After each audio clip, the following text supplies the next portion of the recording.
Hello, everyone, and welcome to another episode of the Real Estate Development Insights podcast, where we bring you ideas, experiences, and best practices from the industry. My name is Payam Nursalahi, and I'm your host here. This is a different episode. I don't have any new guests or new content per se for this episode. I'm calling this episode the 2024 recap. And the idea is that I want to go through what we've accomplished in 2024, our first year as a podcast, creating content. And in this episode, what I want to do is I want to give you a brief taste of each episode and some of the highlights of each episode. And if you're a return listener, you might find some of the content that you've already listened to. And if, in case you've missed one of the episodes, you can go back and see if you like that content. And if you're a new listener, this gives you a little bit of a menu to pick and choose which topics you might be interested in and going back and to listen to some of our older episodes. I'm not sure if this is going to be a repetitive theme for the year. Maybe we do one at the end of each year to recap the content for that year. It may or may not happen. We'll see how the feedback is on this current episode. But we're going to be back on our regular interviews and regular content in New Year 2025. And I'm really hoping that you find this one at least entertaining and summarizing for the year, and hopefully new episodes and better episodes in 2025.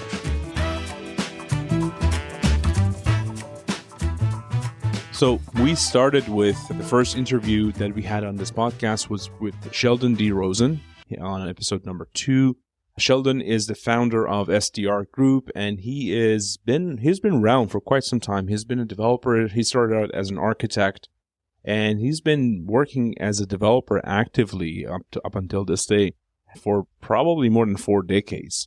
And he's been involved in different capacities, different projects, and his episode was one of the more popular ones of the year, and in which he tells the story of how he became the developer, how he dealt with different challenges. It was an entertaining and informative conversation, to say the least. And yeah, I hope you have had a chance to listen to it. If not, you might want to go back and take a listen. Here's a highlight from that interview. Some people go to the horse races and they gamble. They play cards and they gamble. Behind all of that is odds and risk management. And I think the casinos these days use a tagline that sounds something like, know your limit, stay within it. That has good resonance in this game. Every project that you do has risk, and you have to understand how risk-friendly you are or risk-adverse. And the game of architecture and development has a long gestation. Typically, if you're doing anything more than a single-family house, you're looking at years from the day that you think that you want to do something until the day that you can deliver it as a completed project. It's not unheard of for projects to take 5 years, 10 years to get started.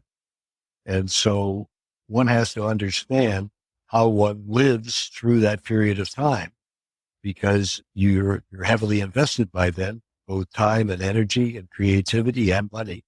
And you're waiting for the end day when you can see a bottom line. I think if you know who you are and what you want, it's a huge advantage. It's a dedication. The other aspect of it is you have to understand in your own consciousness, why are you doing what you're doing? Are you doing it to be creative? Are you doing it for legacy purposes? It's something that you feel passionate about, that you want to leave bricks and sticks on earth that you've designed. And I can tell you that when you think about it, our professors used to tell us that the work of an architect is 5% inspiration and 95% perspiration. And that's true. You have this idea, and you have it. I mean, it might take a minute, it might take a day, it might take a week, but you have a concept. That's just like 1/1000th of the whole process to get it from that moment till it's delivered. And so all the other 99% of the time, you're grinding. You're getting all of these things lined up. And that said, there is nothing more exciting than cutting the ribbon on opening day. When you cut the ribbon on opening day, And if you've met your goal, it's a phenomenal thing. And so one has to decide what kind of choices you're going to make. Are you going to be an okay designer? Are you going to be money driven? Are you going to be creativity driven? Is it some combination of both? And each of the projects that you elect to take on is a commitment for years of your life. So one has to be self-adjudicated as to what you decide to take on.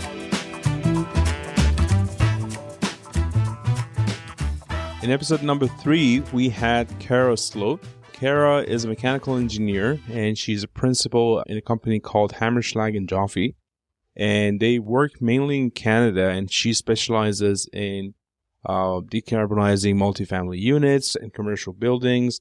And we had a very interesting, somewhat technical, but very interesting and informative conversation. And you could definitely feel Kara's excitement through the energy and how passionate she is about the topics that we discussed. We ended up talking quite a bit about new technologies and in particular about geothermal or geo-exchange, as she would call it in the episode, and how as a developer you can use these new technologies to better your projects, help the environment, and also help your bottom line by introducing new systems and new technology to your design ahead of time. It was a very informative discussion as well. I learned a lot, quite a bit actually, and I hope you enjoy it as well. Here's another snapshot and highlight of the conversation. Let's talk about geothermal or geo-exchange, I guess is a correct word for what we're using right now. Is that a potential way out? Yes. So geothermal or geo-exchange is really wonderful. I will clarify for your listeners the difference. Geothermal is the technical term used by the electricity industry for high temperature steam derived from lava, derived from the actual very really hot water. This is like hot springs energy.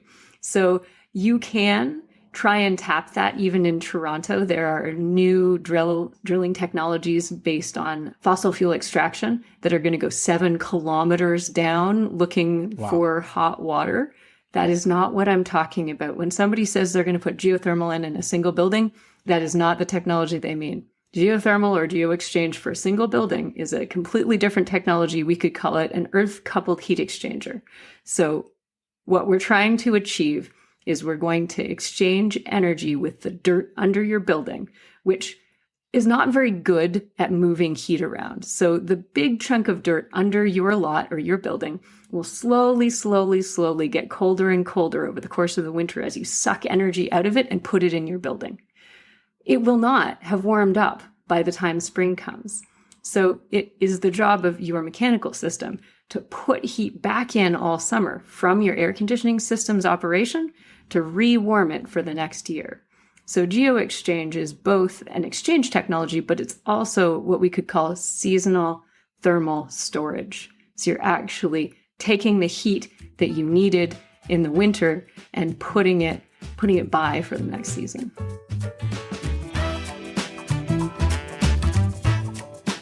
In episode number 4, we talked with Blair Davies. So Blair is an expert in facade systems, and we talked about what the building looks like on the outside and what is the facade, why are facade systems important for building, how does it relate to the thermal performances of your building, how does it affect the climate, how can you maximize the efficiency of your facade design. And being an expert and being in the field for more than 2 decades, Blair has a lot to offer in terms of engineering side of it, because he was an engineer to begin with, and also product side of it, and the complexities of a day-to-day construction activity of any project. Here's a highlight from his. Reality is there's a lot of challenges on building a building, and the people that are designing and building a building, they need help. And then this facade thing is interesting because back when I got into it, I joke about how it was like selling shiny things to architects, because building it was easy. A couple inches of insulation. Nobody was worried about thermal bridging. The code wasn't all that constraining. And kind of what's your dollar per square foot. And what's changed is we've opened up to the bad decisions that were being made in the past. So I have a building science book that I came from when I went to university in the 80s. And, it talks thermal bridging and R value and effective R value and all the things you think of. And, it's like 2016, like we're finally writing documents in the building code about these topics in 2016 around building envelope. And now what's happened, and it's even taken longer to get in place, is you take the shiny things and now you incorporate them in a system, which then makes you look at other aspects of it, labor efficiency, waste, sustainability, carbon, and all these other things. So the facade space is like this cross point between the brand of the building, how it's going to look, how people are going to feel about living in it, and then the engineering that actually is going to make it work, not only the day you build it, but the day and the day and the day after that, decades after that.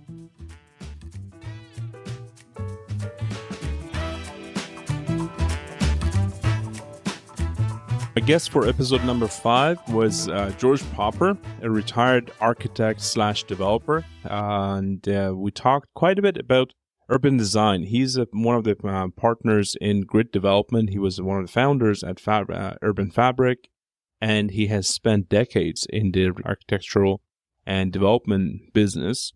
His projects have been mostly infill projects, multifamily infill projects, mid-rise projects. He was one of the pioneers when it came to the mid-rise, or what we call it, mid-rise projects these days.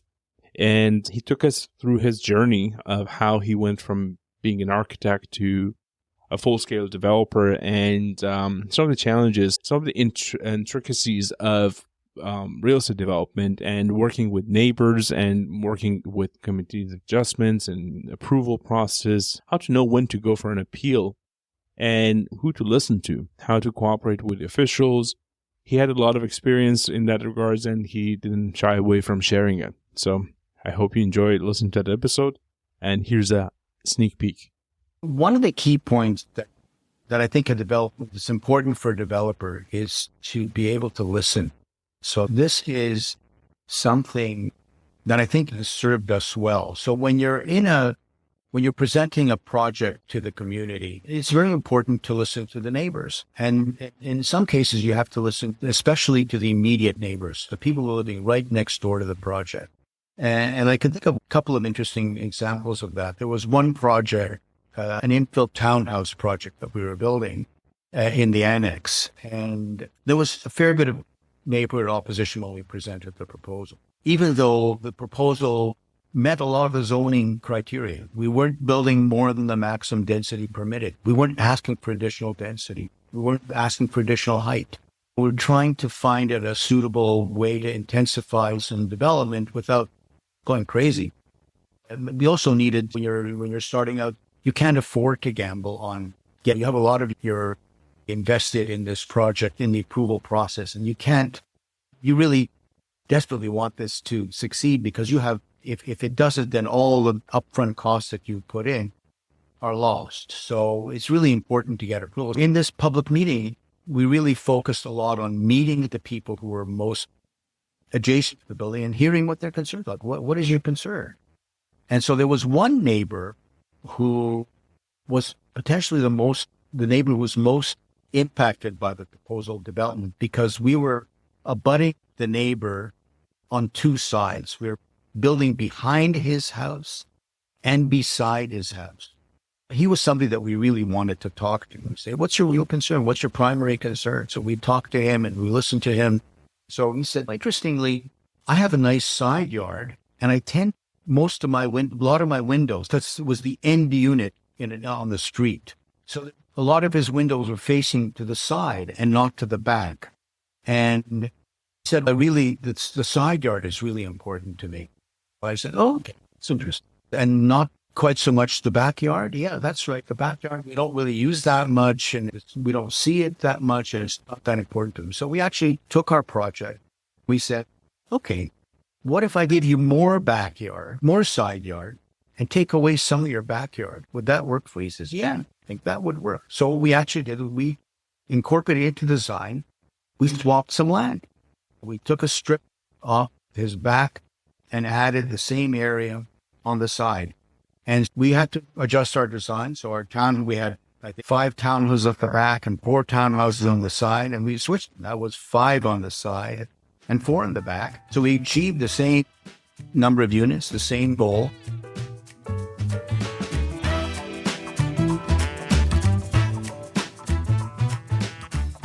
Episode number 6 was all about acoustics. Simon Edwards, he's an engineer and he's an acoustic consultant who works with a company called 8GC.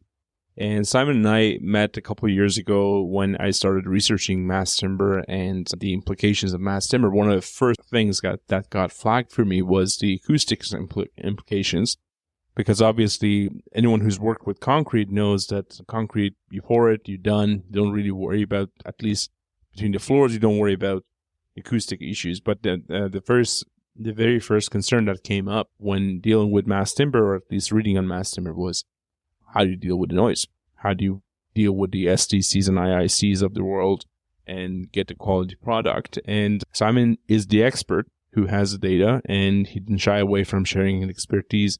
In our interview, we talked quite a bit about what is acoustics, why is it potentially one of the highest complaints that any new build or a new project will get. And we talked about mass timber and how to deal with what are the pros and cons of mass timber when it comes to acoustics. And he explained that in detail. It did get a bit technical. If you are interested in learning more about technical stuff, this is an episode that goes into very much detail on the engineering side of things. And yeah, here's what Simon had to say. Different types of structures have different advantages and disadvantages. Timber is no different in that sense. You know, there are certainly areas of mass timber that require more consideration early in design. So it's important to take a look at things like, you know, direct sound transmission, choosing your assemblies to, address sound and airborne sound and impact sound coming straight through, but also looking at indirect sound transmission. And that's also called flanking sound transmission. That's something that's really important in mass timber. A lot of people, and this is especially the case when developers are relying on architects to provide that acoustics knowledge. A lot of people think only of direct sound transmission. They think, I have a suite beside a suite or above a suite, my wall, what's my floor ceiling assembly? Is that, what are the ratings? What are the SDC and IIC ratings for airborne and impact sound? Is that, are we meeting our targets and is that it? That is a great place to start, but the next step after that is, okay, well, what are my indirect sound transmission paths? What's going through the ceiling, through the floor, through the exterior wall, through the corridor wall? I mean, there's a ton of different indirect paths that can certainly result in, when you're in the field, when you have somebody standing on one side and standing on the other side, you can hear conversations, you can hear a lot of sound because somebody hasn't thought of that indirect sound. So really when thinking of mass timber, specifically, I think that, taking a look at those indirect sound transmission paths, making sure that you're addressing the sound going through the ceiling, making sure that you have something, usually a lot of mass timber buildings include some type of topping. So making sure that topping, whether it's dry or wet topping, is interrupted at demising walls. That's important for limiting sound going through the floor. So, these types of considerations for indirect transmission is really important. With any lightweight structure, including wood frame, but this is also the case in mass timber. But some of the benefits of mass timber acoustically, in some sense, the modular ability of it. So coming back to that elevator vibration example with poured concrete, you have the opportunity to isolate mass timber panels from each other, which is something you can't do in a poured concrete building.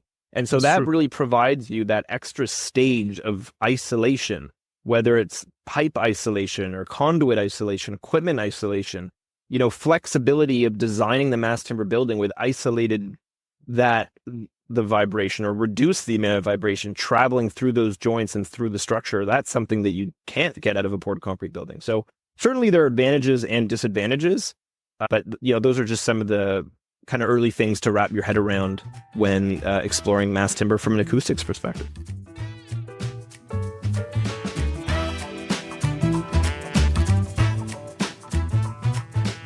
heritage projects, dealing with heritage elements in a project and a development project, and in the more mature parts of the city was the topic of our next discussion in episode number 7. Joey Giaimo from Giaimo Architects, a good friend of mine who's been doing this in different capacities and who's been working in architect and heritage preservation very actively over the past 25 years, was our guest for this episode. And we dove deep into what to think about when you talk about heritage, what to think about when you're defining a new project that has heritage elements and existing elements, and how to use that as an opportunity to make your project distinct. What's the process? What are the steps that are involved in making sure that not only you preserve what is remaining from the past, has an age value, as he calls it, but to make sure that you make a unique project, an enriched project. Here's Joey. My idea of a successful conversion project is one that can take on an entire building, mostly intact or all intact, and able to, in a clever way, rework it, redesign it, whether that's on the exterior or on the interior, and readapt it to contemporary use. And just as important as bringing it to a contemporary use is understanding how it can be used in the future. And obviously we can't see into the future, but if you're able to provide through your design a flexible space or spaces that is constantly adaptable, and there are very specific ways of doing that, not only through architecture, but also through mechanical systems, electrical systems, building envelope. Very important. There are ways of doing that and to create an interior space that can be readapted moving forward. I think part of our responsibility when we look at these existing buildings is that we see their value and we understand that their value has an age value to it, right? And we want to carry on that age value. So it's our responsibility to do that. And part of doing that is to ensure that it's not just useful now, but that it's useful in decades to come. And that's important to us because when we take on a project, many times we're undoing so much that was not thought about, that was not coherent, and we're stripping it all back in order to rethink it so that it is more coherent and it is more flexible and adaptable in the future.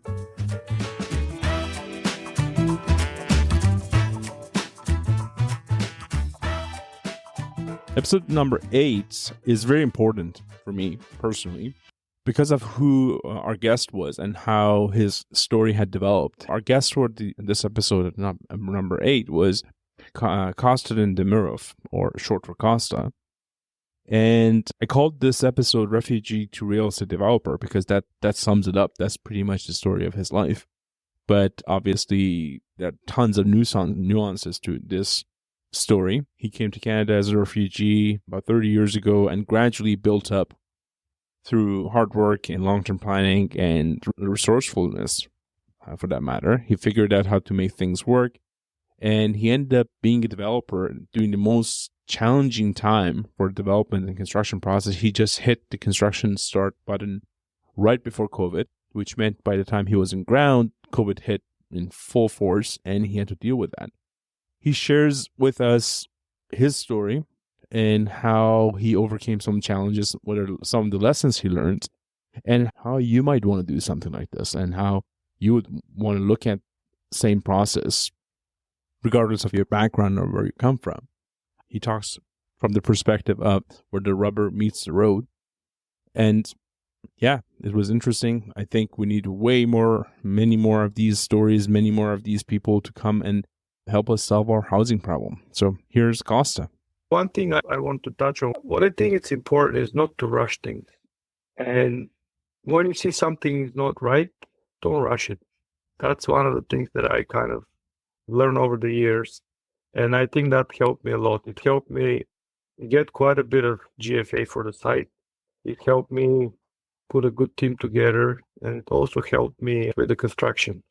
So don't rush it. I wasn't, Exactly. I wasn't in a rush. I was learning. I was taking my time. And when I felt things are in place, then I kind of moved forward. I knew I had some experience, but not as much as I needed to build a building. And because it was my first project of this size, I knew that I need to hire people with experience. So I asked someone at the city, and I said, who knows the neighborhood and who is good? And I said, I'm not supposed to tell you this, but call this architect and call this planner. That's what I did. You went right to the Because- source. Yeah, because they see all these applications and they know who is good, who is experienced, and who knows the neighborhood. So I hired people who've done few projects in the neighborhood, who already had an established relationship with the councilor, established relationship with the team at the city, and they were able to maximize it and optimize the site.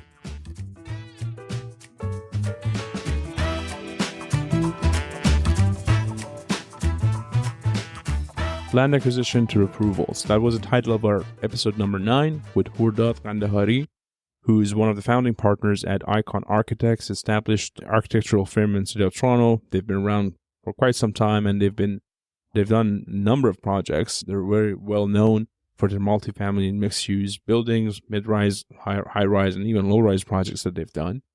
And in this episode, we talked with Hurdad about the initial stages of a project. Let's say you want to start doing a development project, you go out there and start looking at parcels of land. What are some of the criteria that you need to think of? Dimensions, ratios, and some of the back of the envelope items that would be great for you to look at and would give you a framework on how to essentially think about your development project. And it's a very informative conversation. Hurdad shares a lot of details. It gets into nitty-gritty of a few things, and I think you might find it really helpful. If you haven't listened to it, please go back and listen. If not, here's one of the highlights. The first thing that you want to take a look at is whether the product that you want fits on the site. Do the width, length of the property allow for the floor plate that you are envisioning putting in there? Let's say if you're talking about a mid-rise, well, everybody knows that the optimum depth of a mid-rise building is around 60 feet.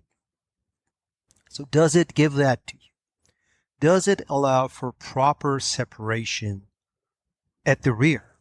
Are you able to provide a proper 5.5 meter separation to the sides if you go above the podium? Are you able to have enough of a front yard setback? So once you apply those general setbacks, are you left with enough of a meat per floor to make this work to get the number of units or the GFA, the saleable, that you're looking to get out of it? The next thing you want to take a look at is access, pedestrian and vehicular access. I would say the best cases are where the site's located in a corner, where you're able to provide vehicular access through a secondary street, not the primary street, which is going to be very difficult to get. And the city, rightfully so, discourages that. So do you have that capability? Is the site, like if you're looking at doing an underground garage, is your site big enough? Do you have the length to have a ramp, a traditional ramp, take the cars down to the underground garage? And when you're doing it, you also have to make sure that when you're going down to the underground, you allow not only going down a floor of height, but you have to allow also for the topsoil that needs to be put on top of the slab for landscaping. And therefore, you're looking to achieve at least between 4.2 to 4.5 meters of height through a ramp that could only have a 15% slope. Mm-hmm. So that's a math exercise, almost like a geometry exercise that you have to do to see if you can meet that on the site. If not, then you may be looking at alternate ways of bringing the cars down to the underground, such as a car elevator. Now, when you do put a car elevator, now you have to think about, okay, well, how many cars are going down this elevator? Is one going to be enough? And if you do go with a car elevator? What is the additional cost?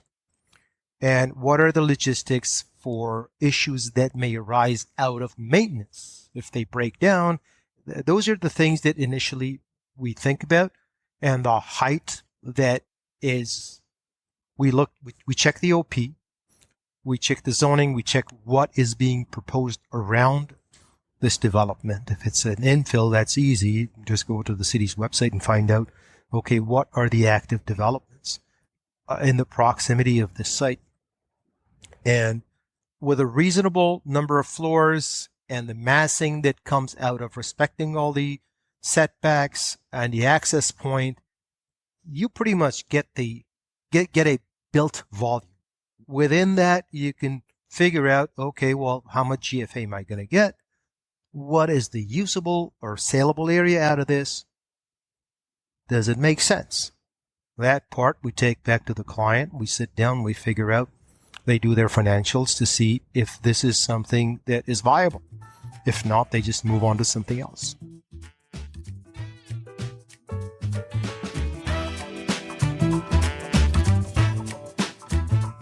Episode number 10 was about some of the ongoing stuff that we keep hearing on the news about interest rates, housing supplies, and other complex real estate problems. My guest for this episode was Dr. Mortaza Haider, and he is a professor at Toronto Metropolitan University, formerly known as Ryerson, and he is the director of Urban Analytics Institute, where they deal with a lot of data and try to analyze ongoing problems and ongoing trends in the real estate development market. He had some thought-provoking ideas and data to share in this episode on what the real reasons are behind what we're dealing with right now in terms of housing affordability and housing supply crisis, the role of skilled labor, and some misconceptions about what are root causes of the issues that we're dealing with.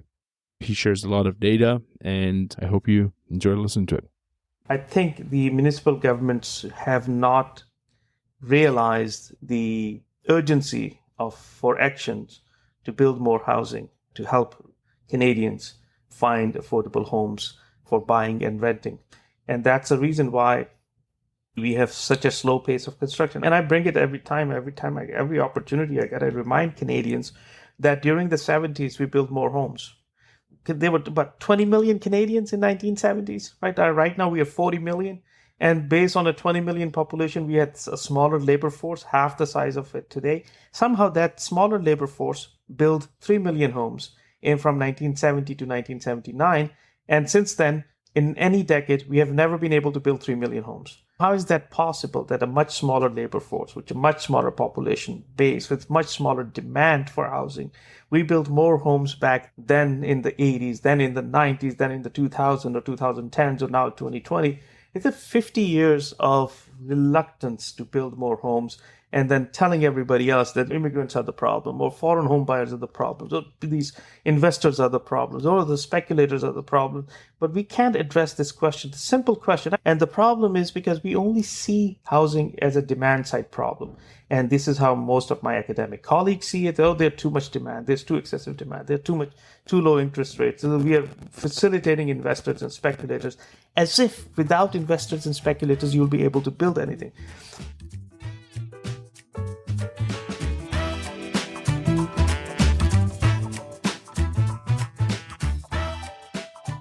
Episode number 11 was one of my favorites of the year because coming from a structural background myself, I have always had an immense amount of respect for structural engineers, and one of the people who I respect the most in this industry is Raymond Van Groll, formerly one of the partners at Atkins and Van Groll Engineering, and recently acquired by MTE, where Raymond acts as Director of Building Structures at MTE Consultants.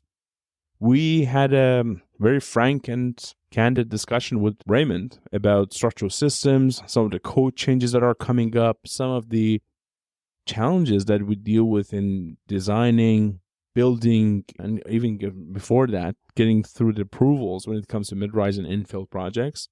He had some very candid opinions to share about the whole process, about some things that most people forget.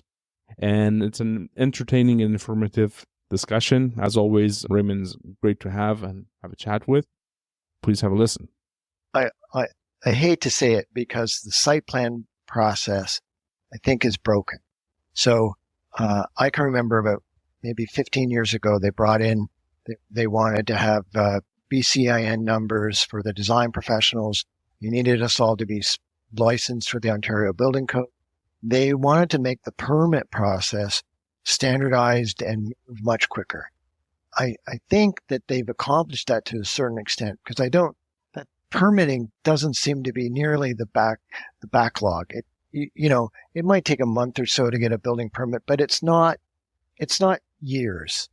And what I see, and I think the frustrating and really scary thing for a developer, for a mid-rise, is they have to go buy, let's say they have to buy 4 houses on Yonge Street. Each of those houses, a couple $1 million each. They have to buy them before they can go and accumulate that land and then go down the site plan process. That site plan process might take a year. It might take 2 years. Or longer. It just seems really hard. So what we're seeing now, the developers are getting very anxious. So what they're doing is they're saying, look, we're going to go start site plan, but we're going to get you to start doing your structural drawings because we're going to get as close as we can to being able to build before site plan's finished. And I'm sure you're the same. We see it where the city was allowing before site plan was finished.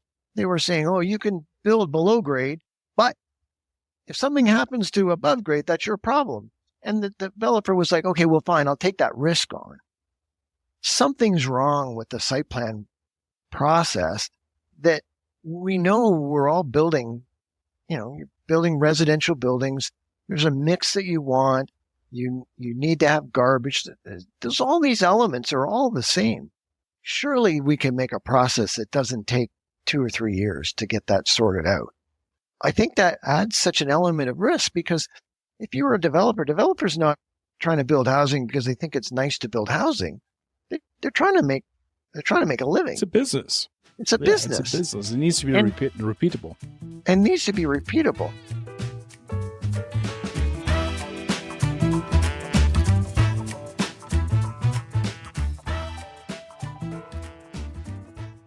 Episode number 12 was about Real Estate Development 101, how to work with your team effectively. My guest for this episode was Rod. Rod is the president of One Space Unlimited, and they work in architecture and interior design, and they have had multiple projects. He's had about 30 years of experience in this business. And in this episode, we talked about the basics of real estate development. So if you're someone who's new to the game and someone who wants to learn more about real estate development and the basics, how to deal with your team, how to deal with your consultants, what to expect, what some bad recommendations are, what some red flags are, this episode might be interesting to you. And Rob is very open about sharing his experience, about what he thinks is a good consultant, what he thinks is a good architect. And here is Rod. Can you think of anything that is a bad recommendation or misconception or something that we need to, or a myth that we need to clear up? Yeah, I think that a lot of these things come from one source, and that is that when everyone comes out of their lane, architects come out of their lane and they say, I think we should go for this. I think we should do this. Oh, he's asking too much money. You're stepping outside your boundary of your expertise, and that is a mistake. So architects do this a lot.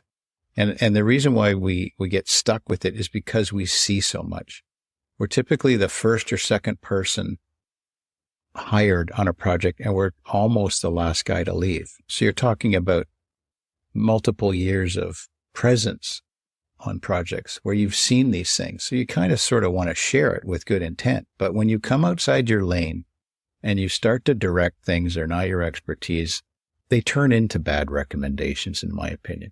Oh, that structural engineer, that floor doesn't need to be that thick. Oh, really? Well, why don't we call the engineer first and ask him, if he has a spare stamp he can lend to you because you are now trying to be a structural engineer for a living. And likewise, we've seen sometimes when developers will grab your pen and paper and start designing a suite for you. That's okay, but is it going to meet code? I don't know. Is it cost effective? Maybe. I mean, I don't doubt that for a minute, creativity is not held by the architect. I don't doubt it. That's very true. This is a thing that humanity shares. We're all creative in some way. So there's collaboration there. But I think that sometimes when people just come out of their areas of expertise, they start to make more statements than they ask questions. And when you make too many statements, at some point, you've positioned yourself as an expert.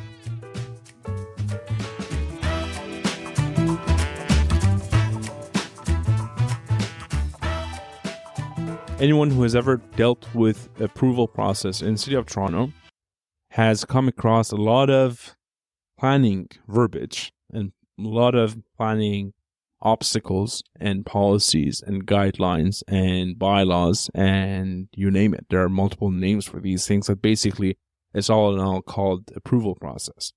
In episode number 13, we had Andrew Franchek. Andrew is a principal at WND Associate Planning and Urban Design, and he has a very broad range of involvement, as he even describes in the podcast interview itself, in the planning aspect from the city perspective, from a consulting perspective, and we dove into why so much, why the planning is so cumbersome, why the approval processes take so long, and how maybe some of the pointers and tricks, and I shouldn't say tricks, or strategies of making sure you don't get bogged down for the entire time, and you can probably be more proactive. Andrew discusses some of the older policies that are still in effect, some of the byproducts and unfortunate byproducts of the planning policies and the way they've been acting throughout the years. Again, this is a very candid and open conversation. He shares his ideas and some of the suggestions on what might be helpful going forward to make things better for us as a society. And here's Andrew. I think one of the human aspects that has been overlooked way too much and is now coming back to bite us real hard is that if you keep saying no to new development at whatever height or any form, there is a cost to it. You are kicking the can down the road, and we've kicked the can for decades and decades and decades, perhaps a century, and have been, I would say, pandering to some very entrenched groups that don't want to see much change. And that has resulted in the situation that we're in today, which now has a name, the housing crisis.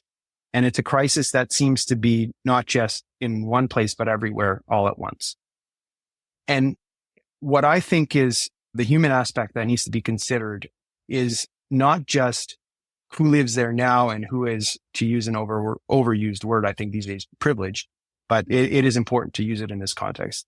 Those who are privileged to have been able to purchase homes or even rent homes in some of these lower rise neighborhoods have typically been the largest opponents to new development. And there's a whole vocabulary that was created over the course of decades, basically exclude or keep people out of the neighborhoods. And one of those is character. Other words are transition. All of those are now very much in the media, very much a topic of discussion. I'm so happy that they are. It's one of the greatest things that's happened in the last, I would say, 5 to 10 years in this industry, is the prominence of the unveiling, I would say, of the impact of these legacy policies, these gatekeeper policies that have kept densities and heights unreasonably low in areas that have the infrastructure to accommodate so much more. And the human aspect that's forgotten is often the people who don't live there yet.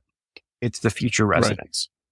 It's the people who are now struggling to find rentals, who are now struggling to afford even buying a small condominium.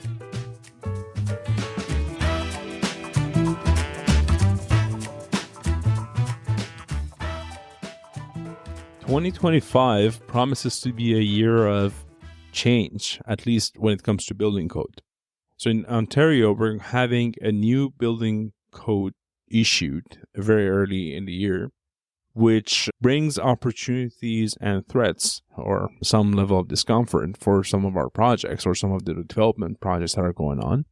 My guest for episode 14 was Jack Keys. Jack is the principal of Vortex Fire Consultants. They're basically code and fire consulting firm. We have a discussion about some of the major items that the upcoming code is bringing with itself. There are about 2,400 different changes. Not all of them are that massive, but we go in depth through the more major ones in this episode. And if your work is in any way related to the building code and it might get affected by the building code changes that are coming up, you will probably benefit from listening to this episode. Here's Jack. All the provinces in Canada have agreed to essentially harmonize their codes as much as possible and have as little variation as possible. So hopefully that's a good thing.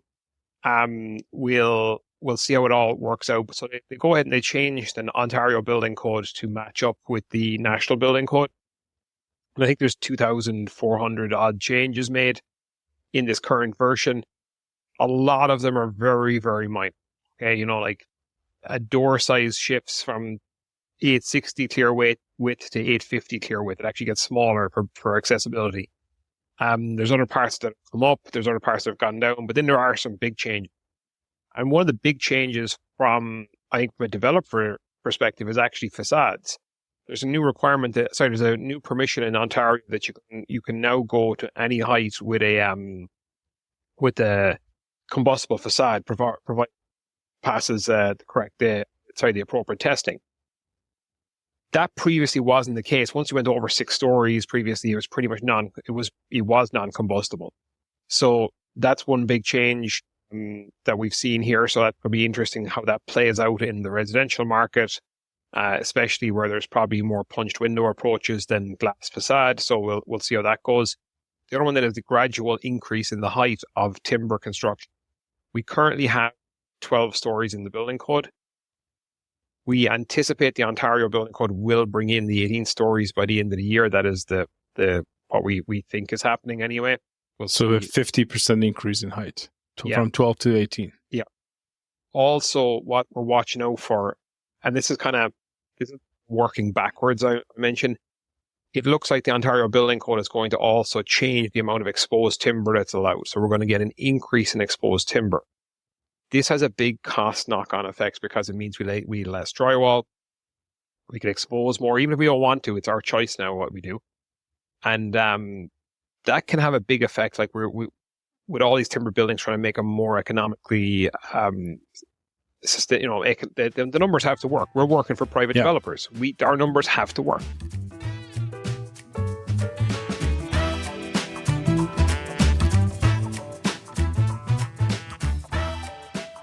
Episode 15 was our first case study episode. We had Phil Silverstein from Moriyama Tsushima Architects on this episode, and we did a case study on the Limberlost Place, which is George Brown College's new campus on Toronto's waterfront.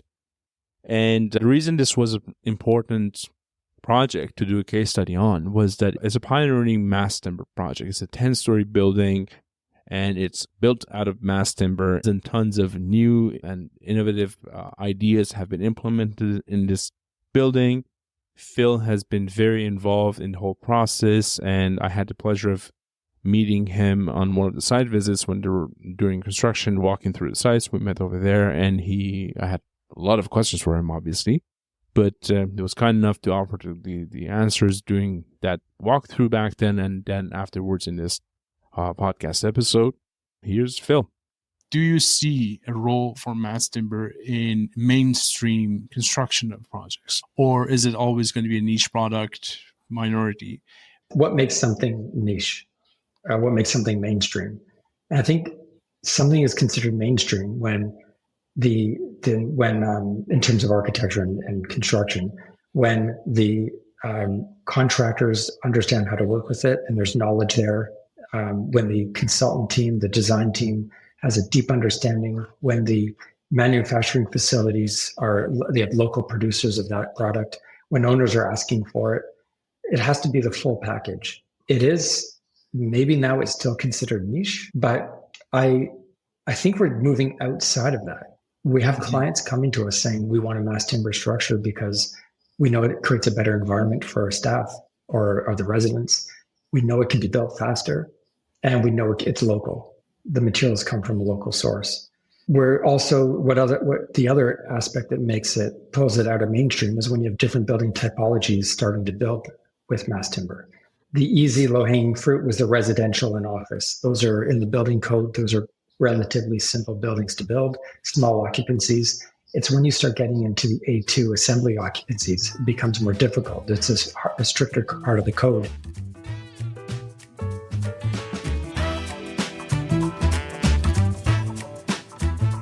In episode 16, we had Shakil Walji, who is the founder of the Share Corporation and the Walsh Group, with us. Shakil started out as an engineer. He worked in marketing for quite some time, and through Walsh Group, he worked with a lot of large development projects in the city of Toronto. And as he says during the interview, he's been involved in real estate development in different capacities for more than 3 decades. In this episode, he opens up about some of the daily challenges of being a developer, some of the principles that he has learned through try and error and through the 3 decades that he's been in the business for himself, what he preaches to himself, to his team, and to his family about working in the industry, some of the guidelines and principles that might help you in your first development projects or first few development projects. And yeah, it's a very honest and candid conversation. I very much appreciated Shakil opening up and sharing some of his even day-to-day challenges that he's dealing with right now and how he thinks about them. I found this conversation to be very inspiring. And thank you again, Shakil. And here's a highlight. You have to give yourself a timeline. And for me personally, it's 1 to 2 years. And what I mean by that is I usually make an offer if I believe in the land strongly. I will have to do all the running around. And what I mean by that is talk to the counselor, talk to the planner, know someone who understands this area, drive by it different times of the day, in the morning, during work hours, in the weekend. You'll get a real sense of the site. Then you see if you really want to do it. Once you've got that, you have to dive in. You can't put one toe in and kind of test the waters. You have to dive in and say, this is what I want. This is what I want to develop. This is my ultimate goal. Most people, their goal is different. I should be asking you this question. What would your goal be if you were becoming a developer? And for me personally, my goal is to build something that I'm proud of. And I think when Gary and I did the development or what we've designed at Markham or even Warehouse Lofts, I want to be proud of these projects. My motive is more design. My partners would have a different answer. For me, it's more about design. The aesthetics, the feel, the purchaser's experience, the homeowner's experience when they're living in this community, and then have those little special things that make it different. That's where I come from. And with that, you of course ultimately have to make a profit. You want to make a profit. But if I made less profit and I was really proud of the building, or I made more profit and was not liking the building, I'm more like the first. Design is key, and then we make profit. That's how I look at things.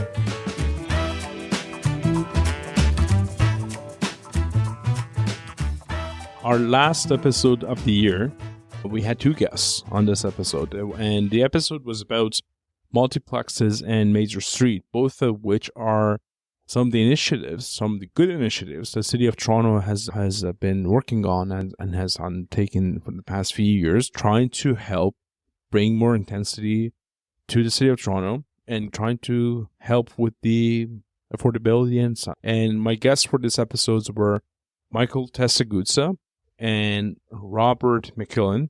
Both of them are planners with the company called the Big Theory Group.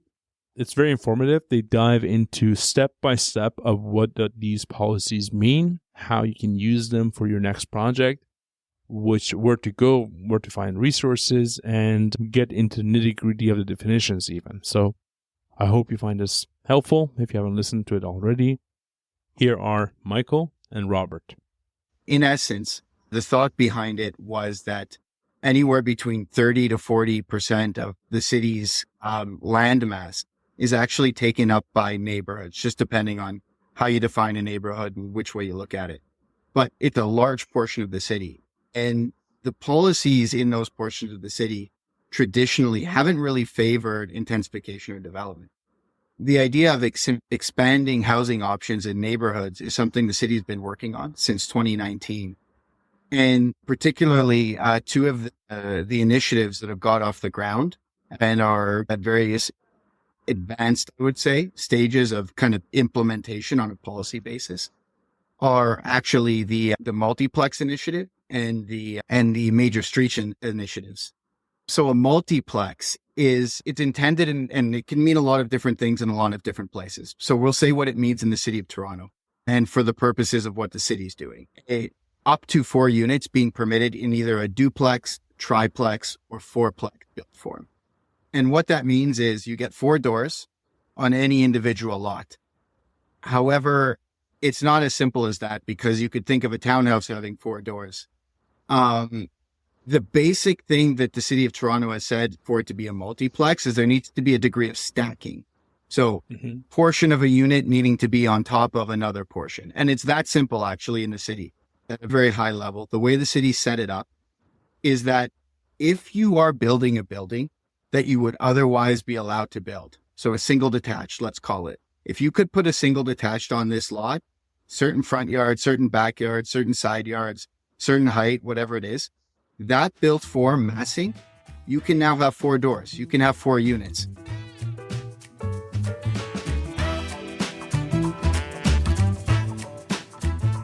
Thinking back to that expanding housing options in neighborhoods umbrella, the multiplexes were one project that fell into this EHON category. The major streets is the next thing in line.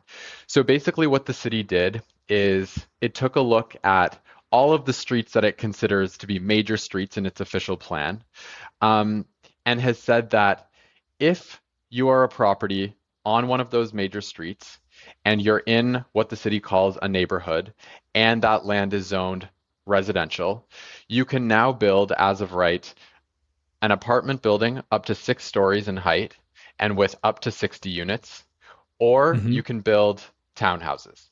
So the zoning provisions and the official plan policies previously would have been significantly more restrictive in what you could build on those properties. But now the city's saying, hey, we have all of these major streets with great frontages, with great accessibility. We should make it easier for builders to add more density to these properties so that we can accommodate more residents in places that are walkable, serviced by transit, serviced by existing services, and things of that nature. So that's really the high level of what major streets is talking about.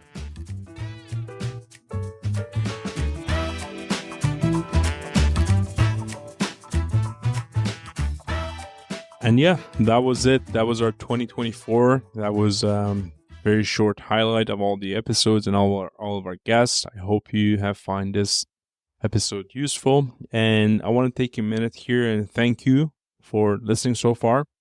Thank you for everyone who's supported us during this last year. Our first year was not easy. We try to get better all day, every day. And hopefully 2025, we're going to have better content, better structure, and we'll keep pushing. Thank you for all the support from the community and our listeners that we've received to date. We will do our best to make sure that the next year is even better than this year. If you have any comments, questions, or suggestions for us, please feel free to go to our website and to our contact us page. You can let us know what your thoughts are. If you have any suggestions for future guests, future topics that you want to know about, please let us know. That would be great. And thank you, and we wish you a happy new year.